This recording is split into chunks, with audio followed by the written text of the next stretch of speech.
Hello friends, welcome back to my channel Advanced English 101.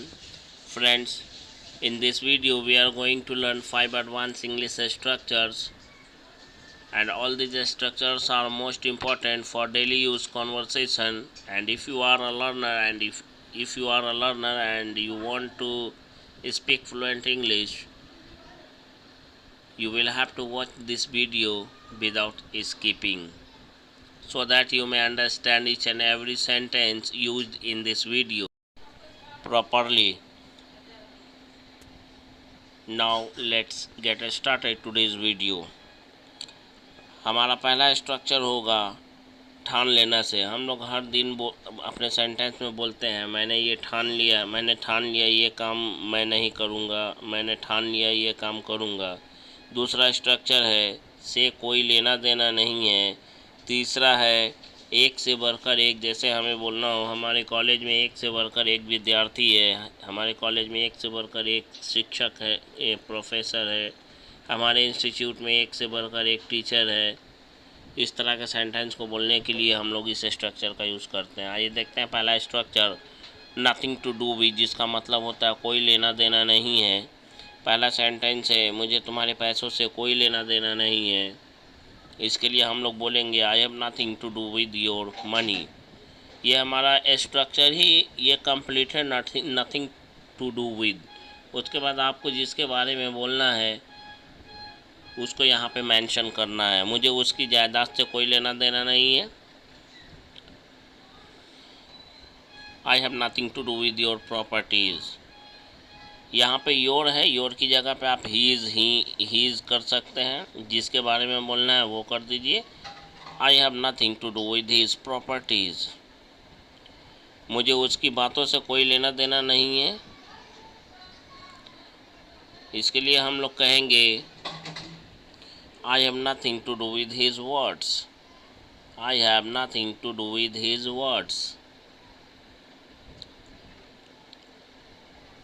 मुझे तुम्हारे business से कोई लेना देना नहीं है। इसके लिए हमारा इंग्लिश सेंटेंस होगा I have nothing to do with your business. तुम्हारे बिजनेस यानी your business. I have nothing to do with your business. Watch this video carefully and attentively. उसे अपने सगे संबंधियों से कोई लेना देना नहीं है। He has nothing to do with his near and dear ones, or you can say relatives. Near and dear ones का मतलब होता है सगे संबंधी। He has nothing to do with his near and dear ones. तुम्हारे बेटे को अपनी पढ़ाई लिखाई से कोई लेना देना नहीं है। किसे लेना देना नहीं है? तुम्हारे बेटे को। यहाँ पे सब्जेक्ट है your son. Your son has nothing to do with his studies. Your son has nothing to do with his studies. Studies का मतलब होता है पढ़ाई लिखाई। इस वीडियो को सावधानी पूर्वक और ध्यानपूर्वक देखने की मेहरबानी करेंगे। क्या आपको अपने पिता की संपत्ति से कोई लेना देना नहीं है? ये नेगेटिव सेंटेंस है। Don't you have anything to do with your father's property. Don't you have anything to do with your father's property? क्या तुम्हें अपने दोस्तों से कोई लेना देना नहीं है? नथिंग की जगह पे हमने यहाँ पे एनीथिंग कर दिया है, क्योंकि डोंट यहाँ पे नेगेटिव हमने पहले डाल रखा है। Don't you have anything to do with your friends. Sentence जब भी स्ट्रक्चर आप लोग हमारे वीडियो में सीखेंगे तो हर तरह के सेंटेंस को मैं सिखाता हूँ, सिखाने की कोशिश करता हूँ। आगे आपकी मर्जी। नहीं, अब मुझे मेरे दोस्तों से कोई लेना देना नहीं है। No, now I don't have anything to do with my friends. No, I don't have anything to do with my friends now. या फिर यूँ बोल सकते हैं now I have nothing to do with my friends now. दोनों correct है। 2 number पर है ठान लेना या पक्का इरादा कर लेना। इसके लिए हम लोग बोलते हैं डिटरमाइन का यूज़ करते हैं। इसके लिए हम लोग सब्जेक्ट के अनुसार इज, आर, एम प्रेजेंट में है तो इज़ आर एम यूज़ करेंगे, और पास्ट में बात रहेगी तो सब्जेक्ट के अनुसार वॉज वर का यूज़ करेंगे। स्ट्रक्चर बस यहीं पे कंप्लीट हो जाता है, आपको दिमाग में फिट करना है। हम लोगों ने अंग्रेजी सीखने की ठान ली है, ये प्रेजेंट की बात है। वी के साथ हमेशा आर का यूज़ होता है, इसलिए यहाँ पे आर है। We are determined to learn English. We are determined to learn English.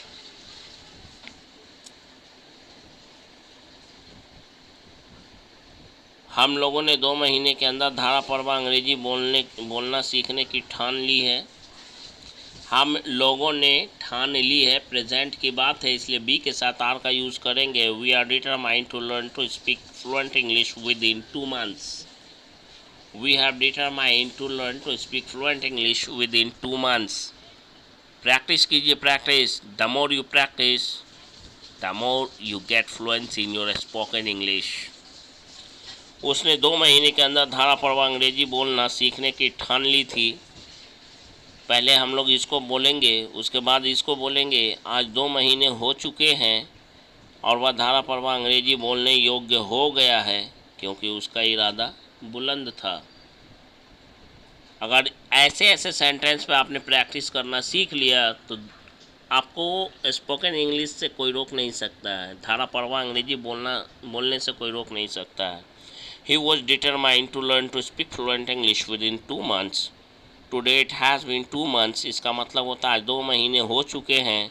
And now he has become able to speak fluent English. और आज वह धारा प्रवाह अंग्रेजी बोलने के लायक योग्य हो गया है, क्योंकि because his resolution was firm और strong, क्योंकि उसके इरादे बुलंद थे। आई होप कि आपको समझ में आ रहा होगा। उसने अमीर आदमी बनने का सपना पूरा करने की ठान ली थी, ये पास्ट की बात है और यहाँ पे सब्जेक्ट है ही, और ही के साथ हमेशा पास्ट के लिए हम लोग वॉज का यूज़ करते हैं। He was determined to fulfil his dream to become a rich man. He was determined to fulfil his dream. यहाँ पे ड्रीम की जगह पे आप ड्रीम्स भी कर सकते हैं, ड्रीम्स। मैंने अपने परिवार के रहने के लिए एक नया घर खरीदने की ठान ली है, ये प्रेजेंट की बात है। ठान ली है मैंने, इसलिए आई के साथ एम का यूज़ होगा। I am determined to buy a new house for my family to live. I am determined to buy a new house for my family to live. मैंने उसे इस पार्टी में नहीं बुलाने का अटल इरादा कर लिया। ये भी सेंटेंस का दूसरा पहलू है, सेंस एक ही है। Okay, I am determined not to invite him to this party, ये निगेटिव सेंटेंस है और एडवांस स्ट्रक्चर में कैसे बनाया है इसे ध्यानपूर्वक समझेंगे। उसने कल लोगों के बीच मुझे हंसने का मुद्दा बनाने की कोशिश की, और इतना ही नहीं, लोगों ने मुझ पर हंसना भी शुरू कर दिया था, इसलिए मैंने उसे पिटवाने की ठान ली है। तो इसके लिए हम लोग कहेंगे, yesterday he tried to make me a laughing stock among the people and not only this, और इतना ही नहीं, people started laughing at me, लोगों ने मुझ पर हंसना भी शुरू कर दिया। That's why, इसीलिए I am determined to get him beaten, इसलिए मैंने उसे पिटवाने की ठान ली है। नंबर 3 पे है, अगर होता तो चुका होता। जैसे कि अगर उसे आना होता तो वह अब तक या अब तक आ चुका होता। अगर उसे तुम्हें पीटना होता तो कब का तुम्हें पीट चुका होता।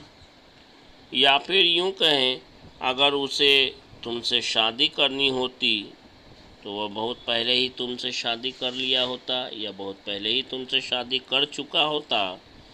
नेक्स्ट है, अगर तुम्हें अंग्रेज़ी बोलना सीखना होता तो तुम कब का अंग्रेजी बोलना सीख चुके होते। इस तरह के वाक्यों को बोलने के लिए हम लोग जिस स्ट्रक्चर का यूज़ करते हैं वो स्ट्रक्चर आपके सामने है। सबसे पहले हम लोग बोलेंगे if plus subject plus had plus two plus verb की फर्स्ट फॉर्म। इस सेंस में कि अगर उसे आना होता तो के लिए कॉमा डालते हैं, उसके बाद सेकंड सेंटेंस में would have subject plus would have plus verb के थर्ड फॉर्म का यूज़ करते हुए बनाते हैं। अगर उसे आना होता तो अब तक यहाँ आ गया होता।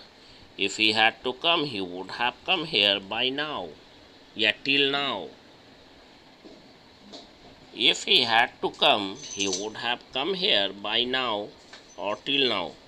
अगर उसे तुम्हें पीटना होता तो कब का वह तुम्हें पीट चुका होता। ऐसे ऐसे सेंटेंस को सीख लीजिए मेरे भाई, स्ट्रक्चर को सीख लीजिए। If he had to beat you he would have beaten you too long ago. He would have beaten you too long ago. वह कब का तुम्हें पीट चुका होता। सेंस की बात करें तो वह बहुत पहले ही तुम्हें पीट चुका होता। टू लॉन्ग अगो का मतलब बहुत पहले। अगर उसे तुमसे शादी करनी होती तो वह तुमसे बहुत पहले ही शादी कर लिया होता। If he had to marry you he would have married you much earlier. जी, once again, if he had to marry you he would have married you much earlier. Much earlier का मतलब होता है बहुत पहले ही। अगर उसे तुम्हें पिटवाना होता, एक बार फिर से पॉजिटिव वर्ब का ये सेंटेंस आ गया है। अगर उसे तुम्हें पिटवाना होता तो तुम्हें अब तक पिटवा चुका होता। If he had to get you beaten he would have got you beaten by now. By now की जगह पे आप टिल नाउ का भी यूज़ कर सकते हैं। अगर तुम्हारे नौकर को तुम्हारे घर में चोरी करना होता तो वह कब का चोरी कर चुका होता।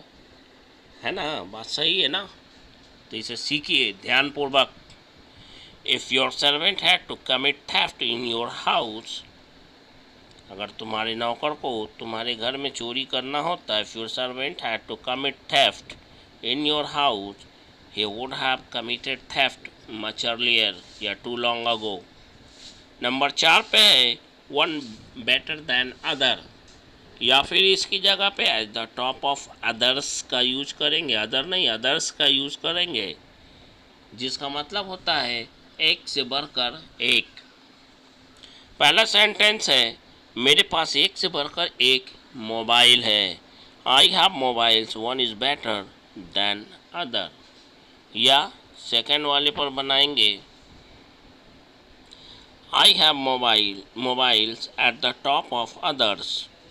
मेरे पास एक से बढ़कर एक महंगी महंगी गाड़ियाँ हैं। महंगी महंगी गाड़ियाँ के लिए, काफ़ी महंगा के लिए या महंगी के लिए एक वर्ड का यूज़ करते हैं जिसे स्वैंकी बोलते हैं, या फिर इंग्लिश मीनिंग इसका देखें तो हाईली एक्सपेंसिव होता है, काफ़ी खर्चीला या काफ़ी महंगा। इस स्कूल में एक से बढ़कर एक शिक्षक हैं। There is one better than other teachers in this school.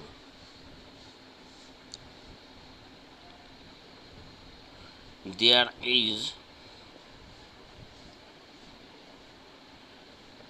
Number 5 पे है तो होगा ही।